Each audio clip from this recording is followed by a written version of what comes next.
جلد بازی میں کہہ لو یا پھر ان کو جو ایک کانفیڈنس دلایا گیا تھا اس کے تحت نواز شریف صاحب نے 63 سیٹیں ابھی نون لیگ کو ملی تھی اور انہوں نے وکٹری سپیچ کر دی تھی اور یہ سیٹیں بڑھتی ہوئی 75 پہ جا کے رک گئی. اس وقت نون لیگ کے پاس 74-75 سیٹیں ہیں, وہ بھی ان میں سے کافی ساری سیٹیں متنازع ہیں. تو نواز شریف صاحب نے 63 سیٹوں پر وکٹری سپیچ کر دی. ایک کانفیڈنس تھا, ایک پیچھے سے کوئی آسرا تھا, تو اسی کی بیس پر انہوں نے وکٹری سپیچ کر دی. سپیچ کے بعد اب حکومت انہوں نے بنانی تھی, اب یہ حکومت بنا نہیں پا رہے. اچھا بنا نہیں پا رہے, ظاہر سی بات ہے اب میاں صاحب کو تو وہ مینڈیٹ نہیں ملا جو کہ وہ ایکسپیکٹ کر رہے تھے, اور وہ دیا اس لیے نہیں گیا کہ جو ان کو لانے والے تھے وہ میاں صاحب کی نیچر سے بخوبی واقف ہے. دے تھنک کہ اگر میاں صاحب کو یہ مینڈیٹ دے دیا جاتا تو میاں صاحب نے تو کل پاور میں آ کر ہمارے ہی گلے پر جانا تھا, ہمارے ہی سامنے کھڑے ہو جاتے یا ہمارے ہی گریبان سے پکڑ لیتے, کیونکہ میاں صاحب کی بھی ایک ہسٹری ہے. تو اس کو دیکھتے ہوئے جو پی ٹی آئی کی سیٹیں تھیں جو پی ٹی آئی سے لی گئیں وہ ڈفرنٹ پارٹیز میں تقسیم کر دی گئی. اب وہ پارٹیز پاور شیئرنگ پر متفق نہیں ہو رہی. اب ان کو الٹیمیٹم دے دیا گیا ہے. ٹھیک, الٹیمیٹم دیا گیا ہے کہ بھائی آپ کے پاس اب 48 گھنٹے ہیں. ٹھیک, اب 48 گھنٹے میں آپ سے جو کچھ ہو سکتا ہے کر لو.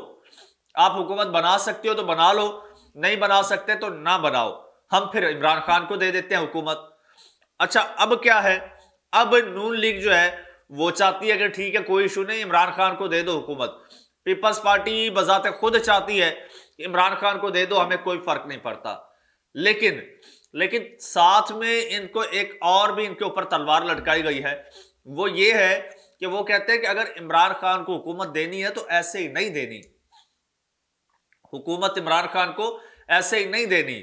عمران خان کو حکومت دینی ہے تو پھر ہم نہ صرف وفاق میں دیں گے بلکہ پنجاب میں بھی دیں گے, اور عمران خان کو رہا کریں گے لاہور سے عمران خان جائے گا سندھ میں, اندرون سندھ میں جا کے عمران خان جلسے کرے گا اور وہاں سے ہوتے ہوئے حیدرآباد اور پھر کراچی جائے گا, اور جب جائے گا تو وہاں پر پورے سسٹم کو, جو سندھ کا سسٹم ہے اس کو لپیٹ دے گا, وہاں پر کلین سویپ کرتا ہوا جائے گا اور سب کچھ تہس نہس کر دے گا. تو یہ ایک قسم کی پیپلز پارٹی کو یہ وارننگ دی گئی ہے, نون لیگ کو پنجاب کے حوالے سے وارننگ دی گئی ہے. لیکن آپ کے جو طاقتور ہیں وہ عمران خان صاحب کو حکومت دینا بھی نہیں چاہتے, لیکن ان کی مجبوری ہے کہ اگر یہ دونوں حکومت نہیں لینا چاہتے تو پھر واٹ نیکسٹ, کوئی آپشن تو ہونا چاہیے. تو خزانہ بھی اس قابل نہیں ہے کہ ہم خود ہی اس کو چلا لیں, ہم ہی حکومت بنا لیں, تو وہ بھی نہیں ہو پا رہا, یہ بھی نہیں مان رہے. تو اب ان کو 48 گھنٹے کا الٹیمیٹم دیا گیا ہے کہ بھائی یا آپ مل کر جیسے بھی کرو, جو بھی پاور شیئرنگ کا فارمولا بنا کے جلدی لاؤ اور حکومت بناؤ.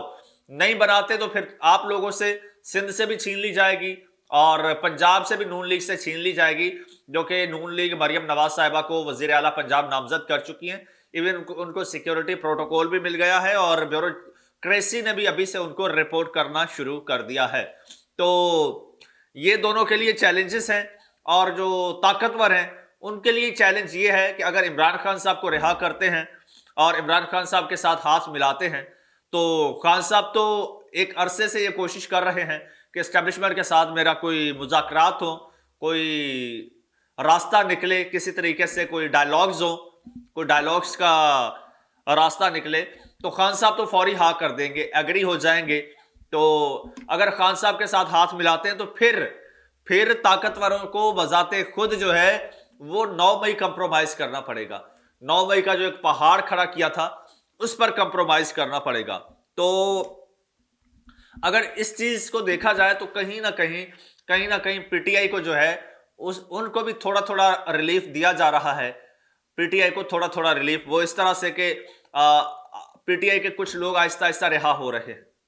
آپ نے دیکھا حلیم عادل شیخ ہیں, ان کو رہا کیا گیا کراچی سے, اور لاہور سے ان کی پاکستان تحریک انصاف کی ایک بڑی ایکٹیو کارکن تھیں, ورکر تھیں طیبہ راجہ, ان کو ضمانت ملی, ایک بڑے لمبے عرصے کے بعد ان کو ضمانت ملی. اسی طرح آج جو ہے آج پھر ایک بہت بڑی ضمانت ہوئی ہے, اور آج ضمانت ہوئی ہے جناب فیصل جاوید خان صاحب کی. غالباً کوئی ایک اور بھی ہوئی ہے, اس کا مجھے ابھی کنفرم نہیں ہے. فیصل جاوید خان پہلی بار منظر عام پر آئے ہیں، ان کی ضمانت ہوئی ہے۔ تو یہ سارے اشارے ہیں، کلو ہیں، اور سمجھنے والوں کے لیے ہیں، سمجھنے والے سمجھ سکتے ہیں۔ اب ایک اور آپشن بھی ہے، اگر نہ عمران خان، نہ پیپلز پارٹی اور نون لیگ، اگر نون لیگ اور پیپلز پارٹی حکومت نہیں بنا پاتی، عمران خان صاحب جو ہیں ان کو حکومت دی نہیں جاتی، تو پھر آپشن کیا ہے؟ پھر آپشن یہ ہے کہ اس حکومت سازی کو کچھ عرصے کے لیے ڈیلے کر دیا جائے۔ اب ڈیلے کر دیا جائے اور جو نگران حکومت ہے وہی چلتی رہے۔ تو اس کی راہ میں سب سے بڑی رکاوٹ ہے چیف جسٹس آف پاکستان۔ تو کچھ حلقوں کا یہ بھی کہنا ہے کہ جو کمشنر راول پنڈی نے ایک پریس کانفرنس کی ہے جس میں انہوں نے دھاندلی کے الزامات لگائے اور ڈائریکٹ مورد الزام ٹھہرایا چیف جسٹس آف پاکستان کو، تو کچھ حلقوں کا یہ بھی ماننا ہے کہ یہ ایک ٹیکٹک ہے، پریشر ٹیکٹک ہے، اور چیف جسٹس کو پریشر میں لانے کی کوشش کی جا رہی ہے کہ کل کو اگر ہمیں اسی نگران گورنمنٹ کو پرولونگ کرنا پڑا تو اس کی راہ میں چیف جسٹس آف پاکستان سب سے بڑی رکاوٹ ہے، تو یہ رکاوٹ کہیں حائل نہ ہو جائے، لہٰذا چیف جسٹس آف پاکستان کو بھی مینیج کر لیا جائے۔ تو یہ دوستو سارے اس وقت تک یہ صورتحال ہے، اور 48 گھنٹے کا یہ الٹیمیٹم تھا، 24 گھنٹے گزر چکے ہیں۔ اگلے 24 گھنٹے جو ہیں وہ انتہائی حساس بھی ہیں، اہم بھی ہیں، اور وہ جو نازک موڑ تھا نا، اب نازک موڑ سے گاڑی آگے نکل چکی ہے۔ گاڑی کس طرف اب رخ کرتی ہے؟ سامنے راستے 2-3 ہیں، ایک پی ٹی آئی کا راستہ ہے، ایک پی ڈی ایم 2.0 کا راستہ ہے، اور تھوڑا سا گھوم کے ایک راستہ جاتا ہے، وہ ہے army chief justice of Pakistan کو جو پتھر کی صورت میں راستے میں ہے ان کو ہٹاتے ہوئے نگراں حکومت کی طرف یو ٹرن لے کے واپس چلا جاتا ہے۔ تو اب دیکھتے ہیں اگلے 24 گھنٹے میں یہ گاڑی کس طرف جاتی ہے۔ ہماری پوری نظر اسی گاڑی پر ہے، آپ بھی نظر رکھیے، آپ چینل کو سبسکرائب کر لیجئے، بیل آئیکن پر کلک کر دیجئے تاکہ ہم ٹائملی آپ کے ساتھ اس گاڑی کی اگلی لوکیشن جو ہے وہ شیئر کر سکیں۔ فی الحال مجھے اجازت دیجئے، اللہ حافظ۔